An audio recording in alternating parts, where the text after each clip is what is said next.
Bonjour, je me présente Sonia Caron, directrice à l'école primaire Notre-Dame-du-Rosaire à Chibougamau et responsable des dossiers de la culture à l'école, de l'approche orientante ainsi que de l'entrepreneuriat étudiant. Mon rôle au sein de la commission scolaire est de vous accompagner dans le processus de rédaction et de présentation d'un projet entrepreneurial au concours en entrepreneuriat. En travaillant ensemble, nous nous assurons que le projet correspond bel et bien aux visées du concours et que les liens avec les objectifs du programme de formation de l'École québécoise sont exploités. Comment présenter une demande?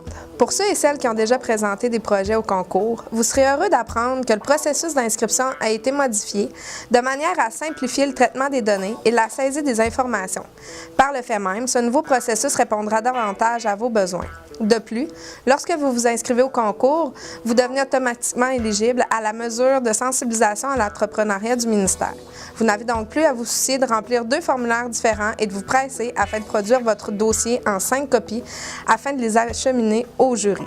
Les inscriptions du concours se feront dorénavant uniquement par voie électronique. Vous déposerez donc vos dossiers de candidature directement en ligne où les jurys pourront les consulter. Voici maintenant la nouvelle procédure d'inscription en ligne pour le concours.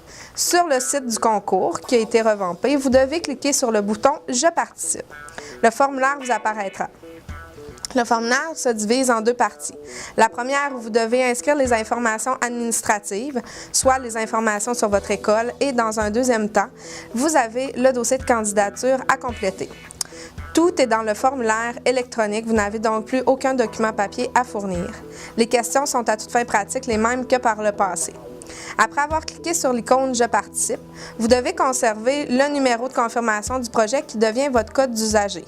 Ce code vous permet de retourner autant de fois que nécessaire à votre projet, de manière à lui apporter des modifications, des ajouts, jusqu'à la date du 19 mars, 16 h.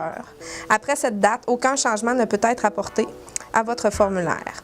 Vous pouvez joindre à ce dossier des pièces telles que des photos, des vidéos, des images, des annexes, des articles de presse. Vous pouvez insérer jusqu'à un maximum de 10 pièces jointes. En tant que responsable local, j'ai la possibilité de modifier vos projets afin de vous conseiller et de vous accompagner dans le processus de manière à ce qu'ils répondent bien aux critères. Voici maintenant la nouvelle procédure en lien avec la mesure de sensibilisation à l'entrepreneuriat. L'inscription au concours constitue maintenant l'inscription à la mesure. Vous n'avez donc plus 2 formulaires différents à remplir. La mesure, c'est ce qui vous donne accès aux 50 $ par élève jusqu'à un maximum de 750 $ par classe. Vous devez inscrire le code de l'école dans l'inscription du concours. Le code de l'établissement, vos directions seront en mesure de vous le fournir sur demande. Les critères d'admissibilité à la mesure demeurent les mêmes que par les années précédentes, soit ceux que vous retrouverez dans le guide du ministère au www.mels.gouv.qc.ca/entrepreneuriat que vous pourrez retrouver ici en bas de l'écran. Le ministère se servira de l'ensemble des informations écrites dans le formulaire d'inscription afin d'évaluer si votre projet est admissible ou non à la mesure. Aucune décision ne sera révisée par le ministère. Si votre projet ne répond pas aux critères, aucun appel n'est possible.